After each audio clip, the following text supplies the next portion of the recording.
It was just before Christmas in 2018. Two grandparents were very excited. Richard Ivancic, aged 71, Laura Ivancic, aged 59. They were getting ready to see their grandchildren, Bella, Oliver. Their son-in-law, Shelby Nealy, said he was bringing the kids.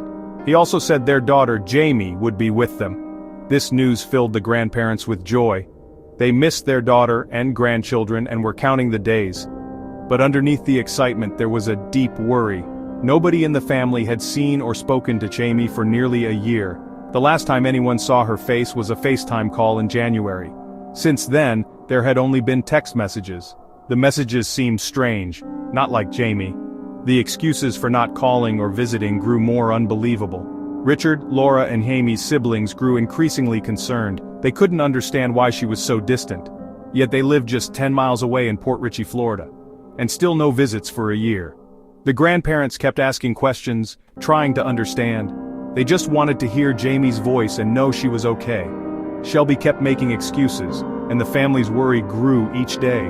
The promise of a Christmas visit was the first good news in a long time. As they prepared for Christmas, their hearts were full of hope and of fear. Little did they know, the person coming to visit was bringing not joy but a truly terrible and unimaginable darkness with him. Jamie Ivancic and Shelby Nealy had a difficult and often violent relationship. Jamie, diagnosed as bipolar, struggled with her mental health. Police had been called to their home on multiple occasions. In 2016 in Ohio, Jamie told officers Shelby had been violent. She said he had been grabbing, pushing, hitting for about a year. Their home was not a happy or safe place. Jamie's brother, 25-year-old Nick Ivancic, introduced them. Nick worked at a Burger King. Shelby started working there. Nick thought he was just introducing his sister to a co-worker. He couldn't imagine the tragic outcome. They married in 2017, had 2 children, Bella and Oliver. They moved constantly: Ohio, Texas, Florida. The uprooting made it hard for Jamie's family to keep track and to offer support. Jamie had been close with parents and siblings, so her sudden cutoff was a major red flag. Moving in isolation allowed Shelby to control the narrative. Her family worried but were kept at a distance by moves and excuses, all while her family waited and hoped for her safe return. After January 2018, no one in the Ivancic family ever saw or heard Jamie's voice again. What they didn't know was that she was already gone. Shelby Nealy had murdered her. In his confession later, he claimed it happened during a moment of sudden rage. He said Jamie was being violent, not towards him this time, but towards their daughter, Bella. He claimed she came at the child with a knife and he had to intervene to protect her. He said he went too far and choked her until she was no longer breathing. This was his story, a self-serving tale of a heroic father. After killing Jamie, Shelby did not report it. Instead, he began a long and detailed deception. He moved her body to the bathroom where it remained for 3 days while he and the children continued to live in the house. Then he wrapped her in a blanket and buried her in a shallow grave in their backyard in Port Richey. He knew that her family would soon start asking questions, so he came up with a plan. He kept Jaime's phone. For the next year, Shelby used Jaime's phone to send text messages to her family and friends. He told investigators that he knew her so well that it was easy to imitate her texting style. He would act angry or distant, just as she sometimes might have. To make his story more believable, he would send pictures of the children, making it seem like Jamie had taken them. The Ivancic family, desperate for any connection to their daughter, held on to these messages. They were worried, but the texts gave them a sliver of hope. As the end of 2018 approached, Shelby knew his time was running out. The Ivancic family's patience was wearing thin. They were becoming more insistent, asking why they couldn't just have a phone call with Jamie, asking why they couldn't have a video chat with Jamie. Shelby realized his excuses wouldn't work forever. He had lost his job in Texas. He felt the pressure mounting. In his twisted mind, he reached a chilling conclusion. Instead of coming clean or simply running away, he decided to get rid of the people asking the questions. He would silence them permanently. In December 2018, he packed up the kids and drove from Texas to the Ivancic home in Florida. He told Richard that Jamie had to stay behind because of work. He told Laura the same. The grandparents, though disappointed, were overjoyed to see their grandchildren. For a couple of weeks, Shelby lived in their home. Everything seemed normal. He played the part of the loving son-in-law while knowing the terrible secret of what he'd done to their daughter. On December 15th, Shelby put his plan into action. He waited until Laura went to the store and Nick was at work, leaving him alone with Richard. He grabbed a hammer from the family's tool shed. When Richard had his back turned, Shelby attacked him, striking him repeatedly until he was dead. A short time later, Laura returned from shopping. Shelby greeted her calmly, then crept up behind her and used the same hammer to take her life. He did all this while his 2 young children were in the house. Later that evening, Nick returned home from work. Instead of killing him immediately, Shelby spent one last evening with his old friend. They ordered pizza, they smoked weed, they played video games. Nick was completely unaware his parents had been murdered in the next rooms. After Nick fell asleep, Shelby crept into his room and, using the same hammer, murdered him as well. In the days that followed, he even killed the family's 3 dogs. He had now erased almost the entire family to protect his one dark secret.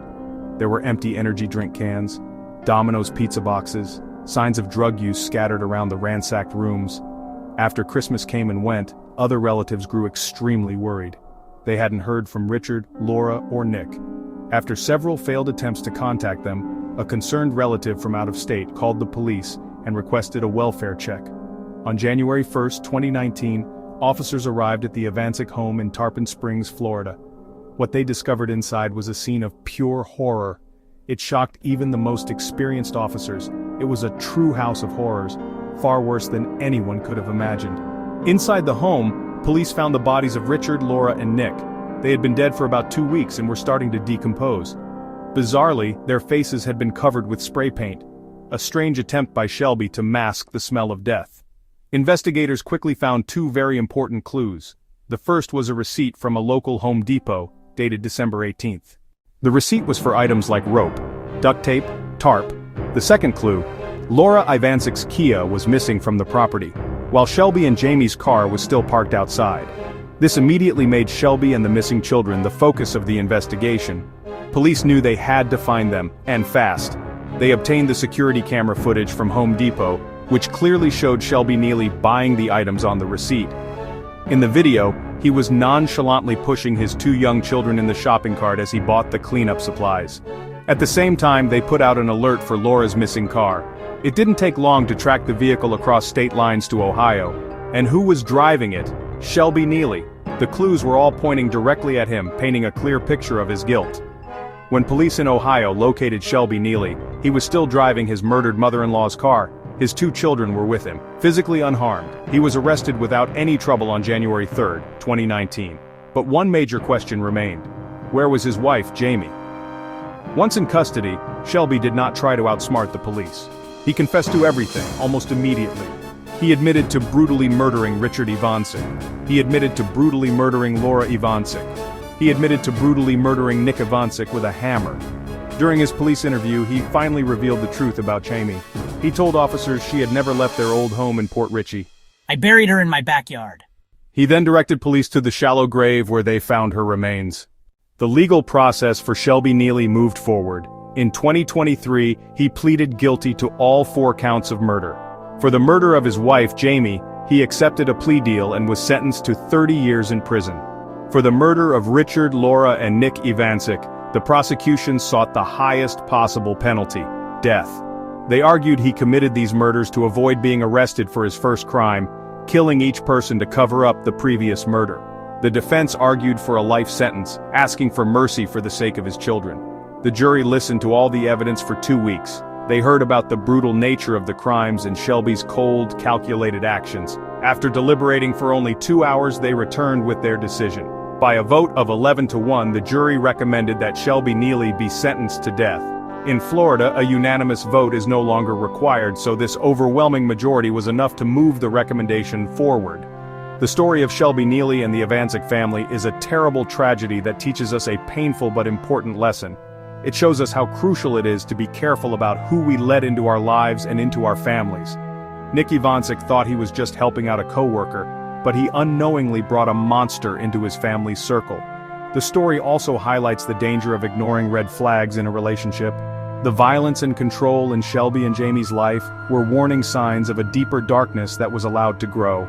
This case is a grim reminder that evil can wear a familiar face. Shelby Nealy was a son-in-law, a husband, and a father. He used these roles to gain trust and to commit unspeakable acts. The Ivancic family trusted him, and they paid for that trust with their lives. The lesson here is not to live in fear, but to be aware, to listen to our instincts, and to take signs of abuse and control seriously. We must protect the people we love by being cautious and vigilant, ensuring that such a devastating tragedy never happens again.